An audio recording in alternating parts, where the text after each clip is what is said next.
Available for order now from Apex Publications. Glitch Rain by Alex Livingston. Akuba is a low-level hacker for the city's wealthy, making just enough to keep her bills paid and her booze flowing. Her job is to scrub the social feeds for faces who don't want to be seen, hanging out at parties to guard the elite from errant social media statuses and incriminating photo posts. Not the most glamorous job, but she's getting by. When an old debt comes due early, suddenly she is the one who needs to keep her face out of the drone's omnipresent eyes. Thrown into the high-stakes world of international cybercrime, Akuba will have to outmaneuver unlimited surveillance, high-tech con artists, and an international hacker kingpin if she wants to survive. Every identity has a price in Glitch Rain.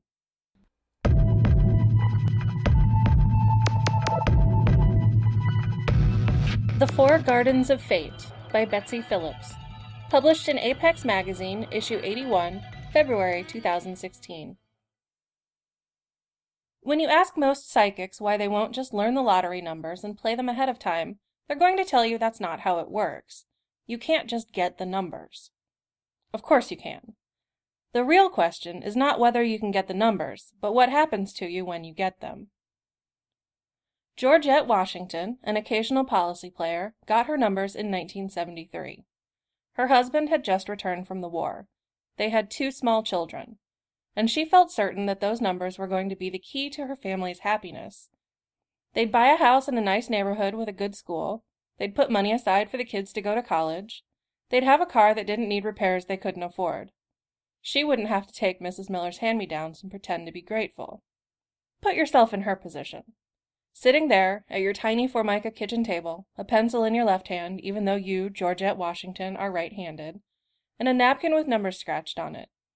The numbers that came to you so forcefully you felt them pushing against the back of your eyes, pushing like they might burst your eyeballs, pushing until, bam, there were the numbers, clear as day, floating out in front of you, and you wrote them down. Salvation. Your gift from God comes through again. You're not Georgette Washington. You're not a young black woman living in Nashville 40 years ago, working as a housekeeper for a woman you pretend to like, because you're the steady income in your family, while your husband goes to school. But you can know what it's like to want so much to have a better life, to at least ease your children's way. You can tell what those numbers meant to her. Georgette Washington had the gift. No fucking around. The gift. She didn't have to con people, didn't have to cheat. She knew the future. She watched it swirl around, at first only suggesting itself, and then, as events snapped into place, solidifying into an inevitability. She never played those numbers, had them in her hand, held them for 10 long minutes, during which she cried like these numbers were the worst news she'd ever gotten. You don't dare ask her about it unless you're in the mood to listen to an old woman laugh bitterly. But sure, you want to know. Why didn't Georgette play the numbers? Look, there wasn't any future she could see after she and her husband won the policy in which they didn't get cheated out of their winnings. There wasn't an accountant they could trust, or, if there wasn't a tax attorney, or if they found an accountant and a tax attorney, Mrs. Miller claimed the money was hers and Georgette had stolen it, but she'd not press charges if Georgette returned it, and Georgette had no recourse. The money went to Mrs. Miller. That is, if the numbers folks even coughed up the money, which most times they didn't. Or turn your sight to Martin Flood, who had it, the same real deal, the gift. You know he grew up just outside of Chattanooga, born just a couple of years after Georgette declined to win the lottery. And he could tell a horse race just by the sound of the horses' names. Race after race, horse after horse, win, place, show. And he only ever bet a little, didn't want to attract too much attention. But where is Martin Flood now? That's right. Encased in concrete under a parking lot in Lexington, Kentucky. You'd be surprised how dangerous it can be to tell a man that none of the foals born on his farm will ever win a race. Or, I guess you wouldn't. Turns out, no matter how careful you might be, knowing the future doesn't let you maneuver safely through it. Which brings us to Kayla Henson, who has already had her share of bad luck. Her father was long gone before she was born, and her mother left her with Jolie Washington and her gal, April Flood, when Kayla was just 4 years old. Once, when April had to work 3rd shift, Kayla went into their bedroom, patted Jolie on the arm, and said, "It's okay. Sometimes mommies don't come home." You have to sense that someone once comforted her with those same words. It took some finessing, but Jolie adopted Kayla, and she and April raised her. When Kayla turned 15, she got it. The gift. That doesn't even make sense, Kayla objected. She'd seen what life had done to her dear grandmother and didn't want to be treated that way. They're not my She stopped herself before she said it. She never ever wanted to hurt her moms like that. We don't share DNA. The gift runs in families, April said, and you're in our family. It doesn't work by science. It works because your dead folks give it to you. You have your blood ancestors, Jolie said. They will always know you and watch out for you, even if you don't know them. But when you joined our family, you joined the whole thing. All of us, dead and alive, became your people too. And they thought you needed this gift. Oh, well, thanks then, I guess, Kayla said. She'd been to Lexington once a month since she was little. They'd drive up on a Saturday morning, have lunch at the McDonald's next to the parking lot on top of Uncle Martin, and drive back home that afternoon. Georgette had sussed out that Martin hadn't told anyone he had any family. No one knew they existed, so they were careful to do nothing to draw attention to the fact that they knew not only that Martin was dead, but where. After all, they also knew what the man who had killed him was capable of. You can see why Kayla was less than thrilled with the present from her ancestors. But the gift is the gift. You get it whether you want it or not, and there's simply not any giving it back. So, Kayla set out to figure out how she would foresee the future, what her method of divination was going to be. She tried reading birds, but only saw the futures of those birds. All big skies, the crowns of trees, snug nests, and an infinite variety of deaths. Deaths from cats, deaths from dogs, deaths from immediately remorseful kids with BB guns, deaths from larger birds, deaths from the front of semi-trucks, deaths from poison, deaths from hunters, deaths from quick hawks and silent owls. Every story is a tragedy if you stick with it too long. She tried reading tea leaves, but she didn't like hot tea. If only there was some way to read sweet tea. Well, there probably is if you ask Georgette, but Kayla couldn't figure it out for herself, and she didn't think to ask her grandmother. She tried tarot cards, but she didn't know what most of the words in the cards even meant. Hierophant? Is that like a pope? Am I even saying that right? And, though the worst card in the deck was supposed to be the Tower, she found the Devil upsetting. She didn't like that card even being in her room. It felt like asking for trouble. But, as fate would have it, as she was floundering around for some way to tell the future, Georgette called out from the living room. Kayla, darlin', come play some rummy with me until Jeopardy comes on. And there it was, in the first run Kayla put down, all clubs, 5, 6, 7. It's a forest, she said, but her voice was dreamy. Kayla went on. No, not a forest. What do you call it when there's a bunch of trees on purpose? The slight girl cocked her head and stared at the cards intently. An orchard. That means change and fulfillment. She looked her grandmother straight in the face, but Georgette knew Kayla wasn't seeing her. Georgette Washington, you are afraid of what's coming. But don't be. Fate tends 4 gardens, 1 living, 1 dead, 1 formal, 1 wild. I will walk in each garden and tell you what grows there for you. Georgette waited for Kayla to slump over slightly. That's how it had been for her, for many years, and she recognized the moment as it passed for the girl. When Kayla seemed to come back to herself, Georgette threw the cards she held on the table. Quick, baby, what do you see? There they were, the Queen of Clubs, the 10 and 9 of diamonds, the 9 and 10 of clubs, the 2 of hearts, and the 3 of spades. Kayla put her hand over the cards. The trance took her back, but not so heavily. You have to decide, Georgette Washington, Kayla said. Her voice was scratchy, like she'd been smoking. If you're going to dwell among the memories of your husband or give this new man a chance. The gift has made you awfully nosy. Georgette worked up a half-meant scowl. Just tell me something straight up. Don't play fortune teller. Just tell me the future straight up. You know next week's Powerball numbers, all but the last one, and that's 15, Kayla said. Those old numbers are going to hit again. Should I play 'em? But this time, Georgette was asking her own powers, and so Kayla stayed out of it. And there it is, the chance for a do-over, the numbers. But this time, there's a legal lottery to play. This time, Georgette is retired, so there's no white woman to steal the money. This time, her daughter is an accountant. You can't get the winning numbers twice and refuse both times to play them. That's just too much to ask. It goes against human nature. But winning brings with it its own set of problems. You might turn on the evening news and catch a story about how a little old Nashville grandma won the Powerball, and the camera might pan out so that you can see, just for a second, everyone who's standing there with that grandma, and you might forget to breathe when you see the tall, sandy-haired woman in the background, the spitting image of a man you had murdered a decade ago. You might, if you were Jimmy Campbell, and let's hope you're not. So there's Jimmy Campbell, sitting in his living room just outside of Lexington, probably the only person other than the people standing there with Georgette who has any idea how it was that she'd come by those numbers. And he got that guess because he recognizes poor dead Martin's sister, which maybe says he was haunted by what he'd done, or says that he's good with faces. Let's not give him the benefit of the doubt. Jimmy's got it in his head that if April could pick numbers for that old woman, she could pick some numbers for him. Yeah, he picks the wrong woman, but he is right about what had happened. He figures then they'd be even, him and Martin. Now, to you and me, this doesn't make any sense. In what world does April have any obligation to settle Martin's debts?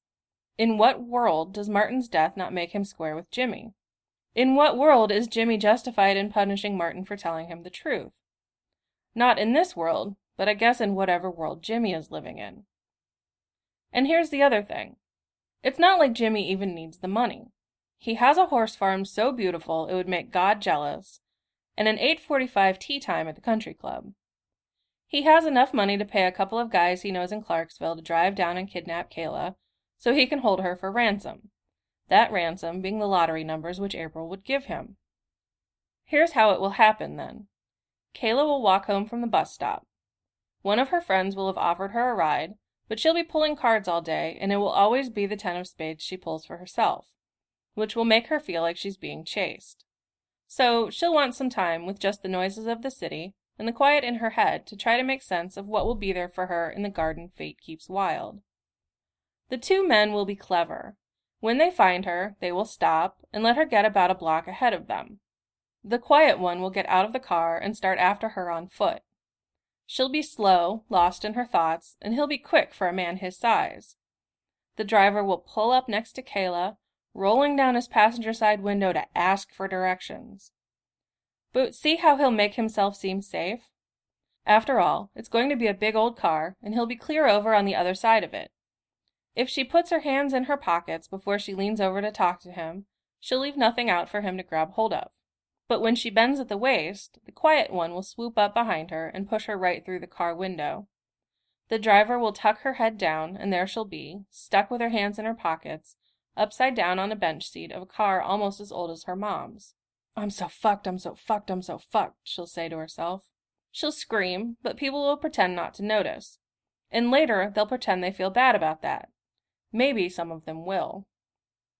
They'll shove her in the back seat, and she'll struggle with the doors, but she'll be stuck. Stuck, but not stupid.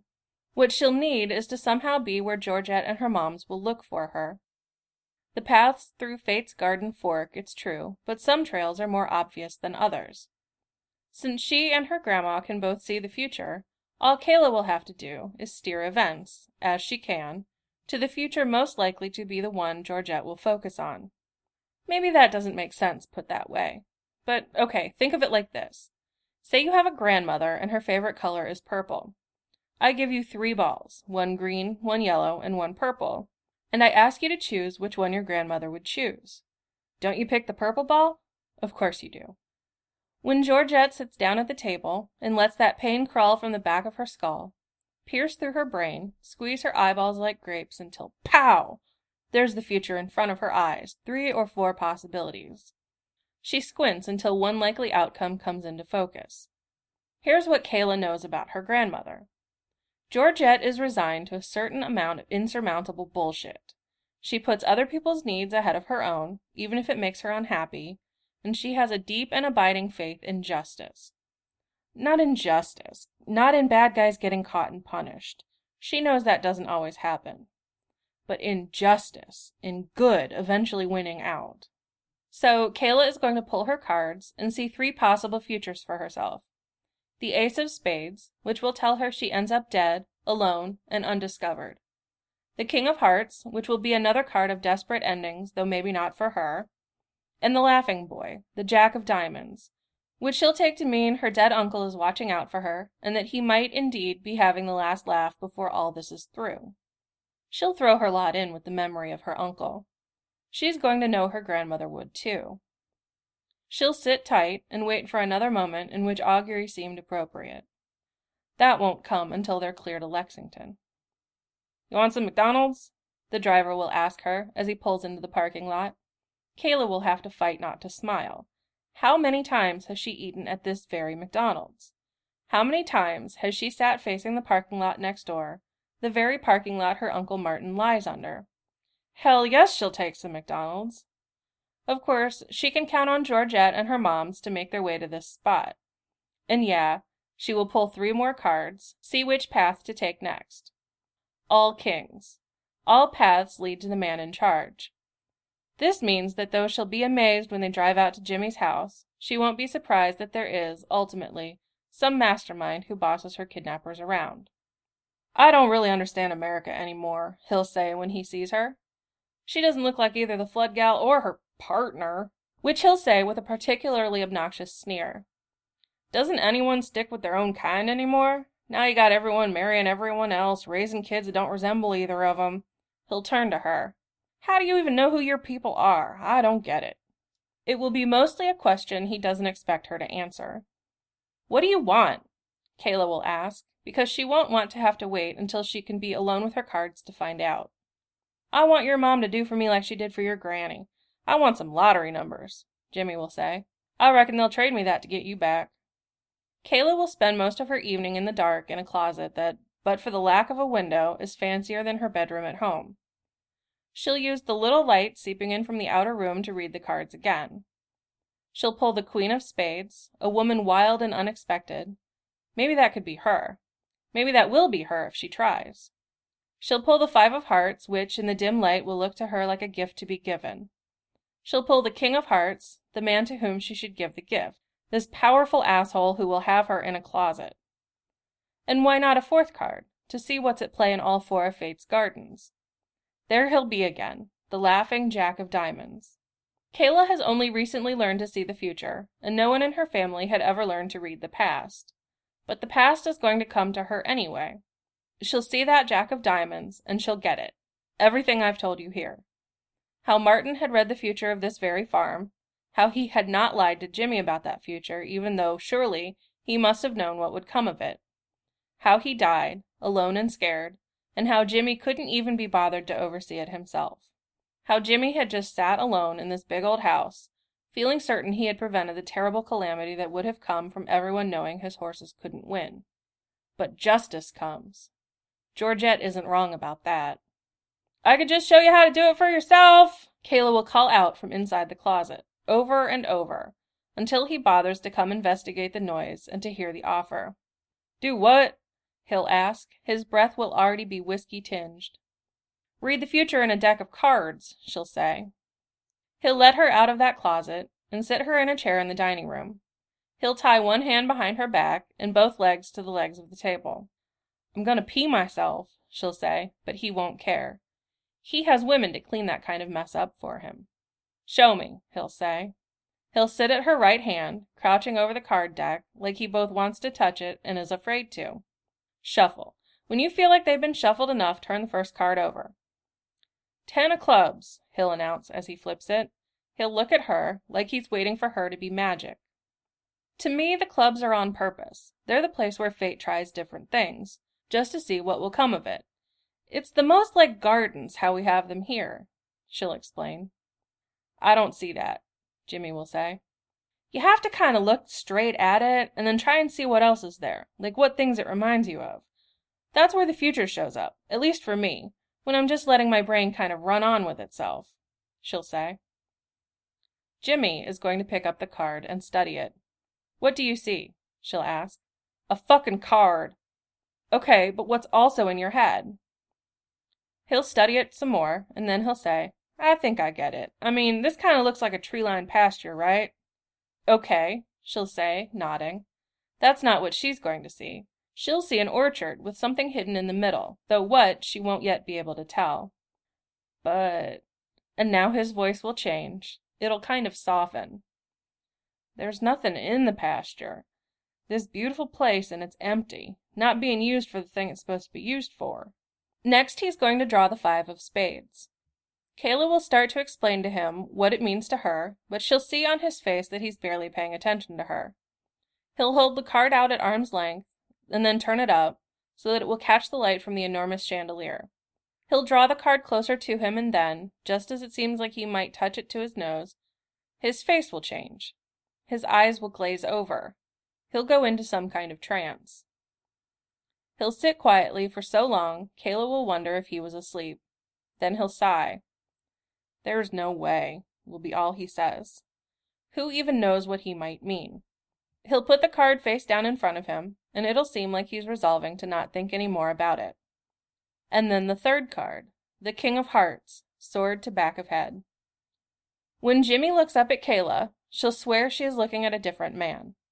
That's how radical the change is going to be, from the blustery tough guy who arranges her kidnapping, to the drawn, pale man who's going to turn his face toward her. You figure there's got to be some part of a guy like Jimmy that is just a pure, raw nerve of terror. What else could drive a man to build up all this wealth? And to do it on a pile of at least one dead body? There's got to be a part of him that's running for his life from something. And what that look on his face is going to tell Kayla is that he's not going to make it. That thing is going to catch up with him at last. Without saying a word, he's going to get up from the table and leave the room. As soon as he's out of sight, Kayla will kick against the ropes that are going to keep her tied to the table, trying to shake something loose. She'll reach back and try working at the knot that will hold her hand in place. She'll feel like it is ready to give, like it just needs a little more encouragement, but she won't be able to get a firm hold on it. Her hands will be sweating too badly. Jimmy's going to come back into the room. He'll have something in his hand, but he'll hold it just behind his back, so she won't be able to see what it is. His face will be flushed, though, and she'll see his free hand shaking. "I had this fight with your uncle a couple of times," he'll say, when he sits back down again, next to her, in front of the cards.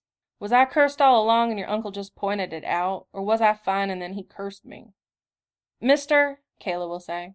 She'll try as hard as she can not to look at the red king on the table. She won't like the things it will suggest about how the evening will go. "Mister, I have never heard of a curse being real. It's all in your head." "Like this?" he'll ask, and she'll realize that what she thinks is sweat on his face are tears. "Isn't thinking you can tell the future also some kind of con? Yet here you are, sticking me with another terrible curse, like that's just your family's job, to run around and fuck me up." "What? I didn't curse you," she'll say. "You put this thing in my head," he'll say. "You let me see the future, the IRS, the FBI, all the rest of it." He'll drop his chin to his chest, and Kayla won't be able to tell if he's passed out or if he's building resolve. "But that's the point," she'll say. "If you know it's coming, you can change it. You can step aside." "Exactly," he'll say, in a voice so calm it will give Kayla the chills.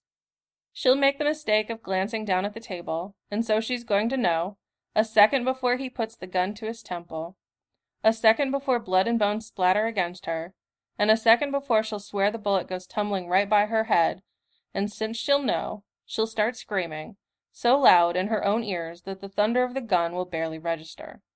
But that won't be the worst part. No, imagine you just watched a guy kill himself in front of you. You're a screaming, hysterical mess. You wet your pants, you're so scared, but you can't get loose. So you have to sit there, next to him, his wide-open dead eyes staring at you. You call for help, but I guess the kidnappers got the evening off. You sit there so long, you watch his eyes go cloudy. So long, you can't feel your feet anymore. So long in the silence that you wish you could cover your ears just to keep from having to hear that there's nothing to hear. How are you going to survive that? How will she? "I knew you'd come," she might say to her moms, as maybe they squat down next to her to untie her. "I knew you'd come." She could throw her arms around both of them. "In here," Georgette may say to someone out in the hall. "Our baby's in here." The police and the paramedics would, in that case, swarm into the room. "It's okay, darlin'," Georgette might say, perhaps squeezing Kayla's one free hand while, if she's lucky, the cops and her moms will continue to wrestle with the knots. If it goes this way, Kayla will be free, and the paramedics will rush in to lift her up and carry her out. One of them will bump the pile of cards and send them flying. "Careful!" a police officer might bark. "We don't have any pictures yet!" And maybe, in one of the pictures they could get of Jimmy, you might see the Jack of Diamonds face up, right by his hamburgered head. Is that justice? Or just some joke fate will have at Jimmy's expense, payback for trespass? I can't say, and Kayla won't. The Four Gardens of Fate by Betsy Phillips, published in Apex Magazine, issue 81, February 2016. Betsy Phillips's short stories have appeared in Betwixt, Beyond Borderlands, Eurynome, and Qarrtsiluni, as well as various anthologies. She is the author of A City of Ghosts and The Wolf's Bane. Apex Magazine was the first place to publish her, a fact she has never forgotten. Neither have her detractors. She lives in Whites Creek, Tennessee, with a mean cat, a grouchy cat, and a dog who recently tried to steal a truck. This Apex Magazine podcast was performed and produced by Lisa Schinninger. Music used with kind permission of Alchemy. Apex Magazine podcast, copyright Apex Publications.